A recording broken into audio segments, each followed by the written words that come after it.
السلام علیکم، میں ہوں فرحت عباس شاہ۔ آپ دیکھ رہے ہیں میرا یوٹیوب چینل لاہور ٹی وی۔ فیس بک پر بھی لاہور ٹی وی کے پیج پر آپ کو یہ ویڈیو مل رہی ہے۔ بات یہ ہے کہ اس وقت اسٹیبلشمنٹ کا کہنا یہ ہے، ان کا بیانیہ کہنا ہے یا ان کا جو بھی الزام ہے کہ فوجی تنصیبات کے اوپر اور گھروں میں پی ٹی آئی نے حملے کروائے ہیں، اور یہ ایک دہشت گرد جماعت ہے اور یہ شرپسند ٹولہ ہے، اور عمران خان اس میں ملوث ہیں، اور دوسری لیڈرشپ کے اکسائے جانے پر ایسا ہوا ہے۔ دوسری طرف عمران خان کا یہ کہنا ہے کہ میں تو جیل میں تھا اور مجھے تو پتہ ہی نہیں کہ حالات کیا ہوئے ہیں، میں تو ان سے یہ بھی کہتا رہا ہوں یہ کہ حالات خراب ہو جائیں گے، اور جب کوئی لیڈر نہیں ہوتا تو عوام کا کوئی پتہ نہیں ہوتا۔ اور دوسری بات، اب جو پی ٹی آئی کی لیڈرشپ اور ان کے کارکن کہہ رہے ہیں کہ یہ ایک سوچی سمجھی سکیم تھی، ورنہ وہاں پہ پولیس ہوتی، وہاں پہ فوجی دستے جو ہوتے ہیں کوئک رسپانس والے وہ موجود ہوتے، تو یہ سارا سیٹ لگایا گیا ہے۔ مجھے یہ لگتا ہے، میرا انالیسز یہ ہے کہ یہ رب تعالیٰ کی طرف سے وارننگ ہے۔ یہ وارننگ تھی کہ اگر آپ لوگوں نے، جو مقتدر لوگ ہیں، طاقتور ہیں، انفلوئنس رکھنے والے ہیں، اگر تھوڑی سی سستی کی، غفلت کی، غیر محتاط ہوئے اور ہمیشہ کی طرح یہ سمجھتے رہے کہ سب ٹھیک ہو جائے گا اور سب ٹھیک ہے، تو پھر اس طرح بھی ہو سکتا ہے۔ یہ ایک جھلک تھی اللہ کی طرف سے، ایک قدرت کی طرف سے ایک جھلکی دکھائی گئی ہے کہ حالات اس نہج پر بھی پہنچ سکتے ہیں۔ اب بات میں پھر کرنا یہ چاہتا ہوں کہ کیا ہماری ریڈ لائن پاکستان نہیں ہے؟ کیا ہماری اپنی اپنی ریڈ لائنز ہیں؟ کیا ہر بندہ اپنی اپنی ریڈ لائن بنا کے بیٹھ جائے گا؟ میں آپ کو ایک عجیب بات بتاؤں کہ جو سرمایہ دارانہ نظام ہے جو دنیا میں پھیلا ہوا ہے، اس کا سب سے بڑا ٹول یہ ہے کہ لوگوں کو تقسیم در تقسیم در تقسیم کیا جائے، برادریوں میں، علاقوں میں، زبانوں میں، گروہوں میں۔ کوئی امت کا تصور، قوم کا تصور باقی نہ رہنے دیا جائے، تقسیم کر کے، بیکار کر کے، کمزور کر کے، صرف کنزیومر اور کسٹمر کے طور پہ پھینک دیا جائے۔ یہی ہمارے ساتھ پاکستان میں بھی ہوا ہے کہ ہم تقسیم در تقسیم ہوتے رہے۔ پہلے ایک وقت تھا جب ہم سنتے تھے کہ پیپلز پارٹی جو ہے وہ وفاق کی علامت ہے، بڑی علامت ہے۔ پھر ہم یہ سنتے تھے کہ نہیں، مسلم لیگ جو ہے وہ وفاق کی علامت ہے۔ پھر یہ تاثر آیا کہ جی نہیں، افواج پاکستان اور فوج کا ادارہ جو ہے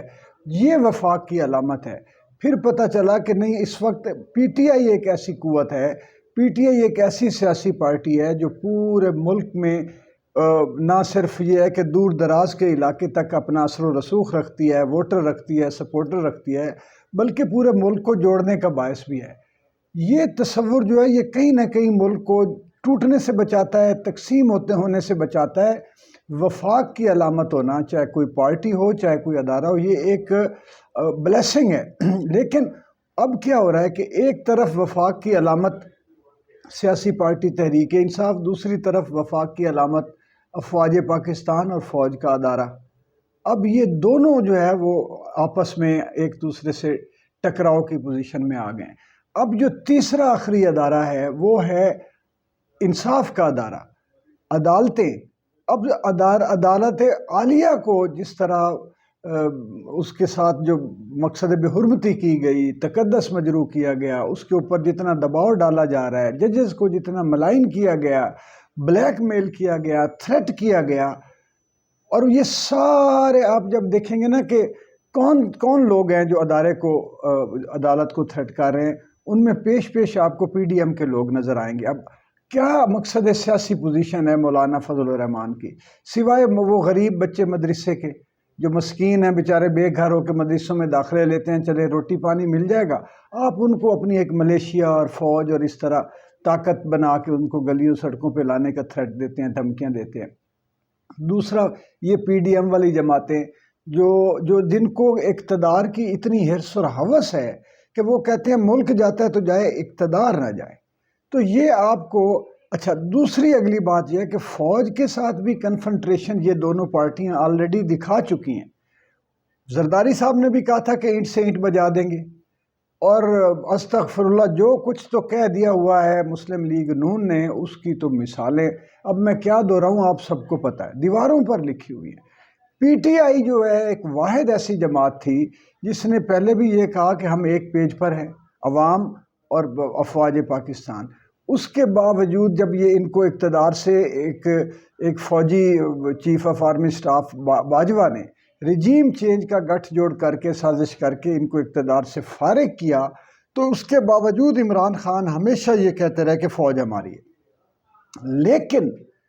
کیا ہے کہ چاروں طرف سے گھیر کے حالات ایسے پیدا کر دیے گئے ہیں کہ آج ٹی وی پہ انہوں نے کہا ہے عمران خان صاحب نے کہ باقاعدہ یہ فریرے ان کو جاری کر دیے کہ شرپسند کہا جائے، شرپسند کا آج اس پارٹی کو شرپسند قرار دے دیا گیا ہے، اور ادھر پوری قوم کی نظروں میں فوج کو، فوج کے ادارے کو، جرنیلوں کو ایک ازلی و ابدی دشمن اور مسلط قوت کے طور پر پیش کر دیا گیا۔ تو کہنے کا مقصد یہ ہے کہ اس وقت جو حالات پیدا کر دیے گئے ہیں وہ پاکستان کی تباہی اور پاکستان کی بربادی کا پیش خیمہ لگ رہے ہیں۔ اب یہ کل کیا ہوتا ہے، ججز کیا فیصلہ دیتے ہیں، اس کے بعد ان کا پی ڈی ایم کا ریئیکشن کیا آتا ہے، اسٹیبلشمنٹ کیا سوچتی ہے، کیا کرنے جا رہی ہے۔ ظاہر ہے کہ آج تک بھی وہ چھاپے بھی جاری ہیں اور پکڑ دھکڑ بھی جاری ہے، بیانات بھی جاری ہیں، شرپسند بھی کہا جا رہا ہے، اس طرف سے بھی جو ہے وہ پورا ٹارگٹ کر لیا گیا چیف آف آرمی سٹاف کو اور چند جو باقی ڈیپ سٹیٹ ایجنسیز میں بیٹھے ہوئے ہیں لوگ، تو ان کو ادھر سے بھی، یعنی یہ ٹکراؤ جو ہے، اب اس ٹکراؤ کو ذرا پاکستان سے باہر نکل کر دیکھیں کہ پاکستان سے باہر بیٹھی ہوئی قوتیں، لوگ، ادارے، ممالک وہ کیا کس نظر سے دیکھ رہے ہیں کہ پاکستان میں کیا بحران ہے۔ اور صرف انڈیا کا اگر آپ میڈیا سن لیں تو اس وقت انڈیا جتنی وہ لڈیاں ڈال رہا ہے، مزے لے رہا ہے، ایسی جگ ہنسائی، ایسا مذاق اڑایا جا رہا ہے پاکستان کا، ایسی تذلیل اور تضحیک ہو رہی ہے کہ شاید تاریخ میں کبھی نہیں ہوئی تھی۔ اور مجھے یہ لگتا ہے کہ پاکستان کے اندر کسی کو اس بات کی فکر نہیں، خاص طور پر جو طاقتور حلقے اور مقتدر حلقے ہیں، ان میں تو کسی کے لگتا ہے کان پر جوں تک نہیں رینگ رہی۔ یا تو مقصد یہ ہے کہ ان کو رپورٹیں غلط دی جا رہی ہیں، یا ان کی سوجھ بوجھ کہاں چلی گئی ہے کہ دیکھیں مشرف نے نعرہ لگایا تھا کہ سب سے پہلے Pakistan. Chief of army staff general Asim Munir نے کہا کہ ہمارا پاکستان، اب نہ تو سب سے پہلے پاکستان نظر آ رہا ہے، نہ ہمارا جو یکجہتی کا جو تصور ہے اس میں آپ ایک پوری قوم کو آپ جتھا بھی قرار دے رہے ہیں، اور آپ ایک سب سے بڑے لیڈر کو مائنس بھی کرنا چاہتے ہیں، سیاسی پارٹی کے مقبول ترین لیڈر کو، تو وہ ہمارا، آپ تو ان کو سینے سے لگائیں۔ پھر آپ دھمکی دینے کی بجائے جو آئی ایس پی آر کے جو ہم سخت نتائج کی دھمکیاں، یہ قوم، یہ بطور جو لیڈر ہیں، جو بڑے ہوتے ہیں قوم کے، وہ اگر کوئی بچے، کوئی نادانستہ قوم، عوام اگر کوئی غلطی بھی کرے تو وہ سافٹ سپوکن رہتے ہیں، وہ ان کو پیار کرتے ہیں، سینے سے لگاتے ہیں، تب جا کے دل قریب لانے ہوتے ہیں نا، نفرتیں تھوڑی بڑھانی ہیں۔ اب میں آپ کو یہ بتاؤں کہ ابھی پریشانی جو ہے اور حالات ٹھیک نہیں ہوئے، یہ جب تک لگ یہ رہا ہے کہ ابھی بھی شاید مقتدر طبقے کو اور طاقتور حلقوں کو یہ شک ہے کہ شاید جو عوام ہے وہ کمزور ہے